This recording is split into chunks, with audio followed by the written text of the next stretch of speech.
welcome to another episode of Cringeostrophic Disclosure from your local Google guide from Irvine, California, Woodbridge.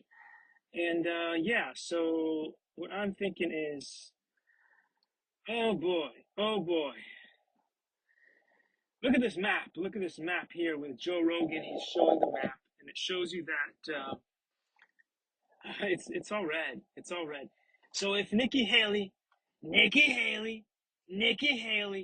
So if Nikki Haley had been at the front of the Trump ticket and she'd said pretty much everything that Trump had said, with the cherry on top of saying, let's reverse Roe versus Wade, then this map would have been red.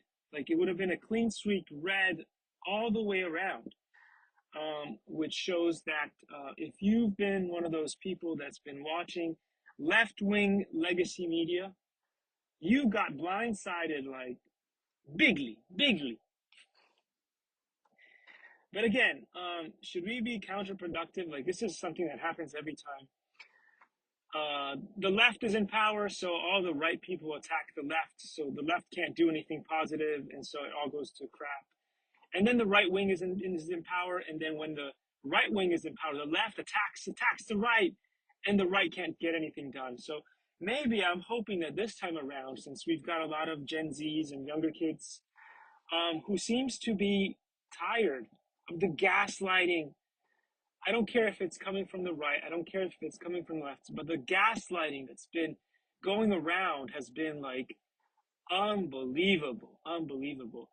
And I guess this is what they call rage against the machine. So I'm proud. I'm proud of the young generations. They took this upon themselves because obviously the old goons would not. And again, as I said before, I liked Kamala. She didn't believe in herself. If you can't show that you can be off the cuff, let's say, okay, handlers, I know I give you the respect that you deserve. Okay, you are my elders, blah, blah, blah. Joe Biden, you had your administration, you did what you did, but I'm going to do my own thing. So she came across as phony and flip-flopped all over the spectrum, and I don't know. So I guess the young people, again, I always pass on the torch to the young, and I guess they took it.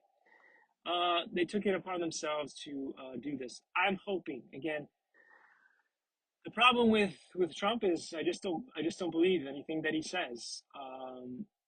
He did a horrible job in the first during the first administration. He did a bunch of things that are horrible.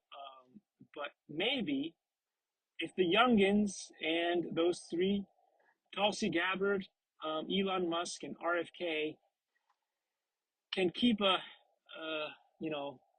their head on their shoulders and lead this thing, maybe they can cause enough disruption in the machine to have something positive go on. But anyway, I'm going to make an appeal. I'm going to make an appeal to the only people in the Trump administration that I can actually, give any hope for, which is probably the three. Melania, Ivanka, and Barron are the only ones that I can trust in the Trump family to see, to see through all the nonsense and the garbage. And so I'm hoping that they will listen, because obviously Kamala and Joe Biden did not. When I said we need Christina without an H, we need Christina Gomez and Ashton Forbes to be at the forefront of UAP or UFO disclosure. Let's get this moving. There's a lot of people in the military and other parts of society that would like some relief. And if we don't have these special, like over unity, free energy, cold fusion, and a bunch of other things that I keep talking about, like until my face turns purple, we're going to have some bad times. We're going to be stuck on fossil fuels for the until the end of time. Well, not until the end of time, because they're going to run out. There's a thing called finite. These are resources that will end, And if we don't build the infrastructure and all that stuff required to get away from fossil fuels, eventually we'll be stuck with the ball in our hand, and we'll be like the hot potato. Hot potato, you know the hot potato?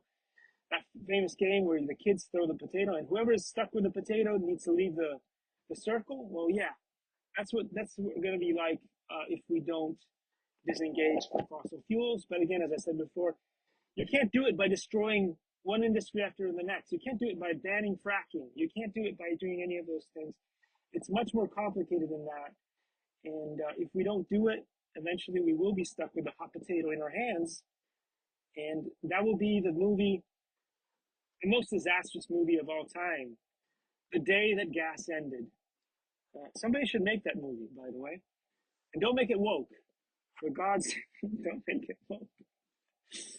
Oh, anyway, thanks for watching, guys. I really hope that, again, I was not happy that Trump won, but maybe I'm not seeing something that the kids saw. And if the kids are really in charge, then I think that there's hope. There was a TV series or something like that that was pretty cool on Netflix where the kids took over and it went well. It just went well because I guess they had better ideas than the old folks, which were like, oh, you can't do this, you can't do that. This is not safe, that is not safe. And then nothing happens. Nothing happens.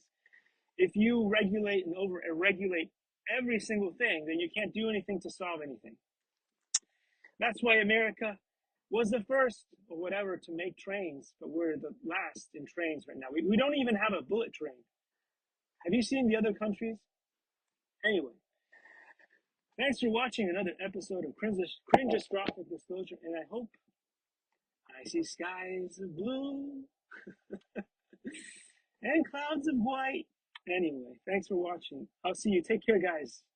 Have an awesome day.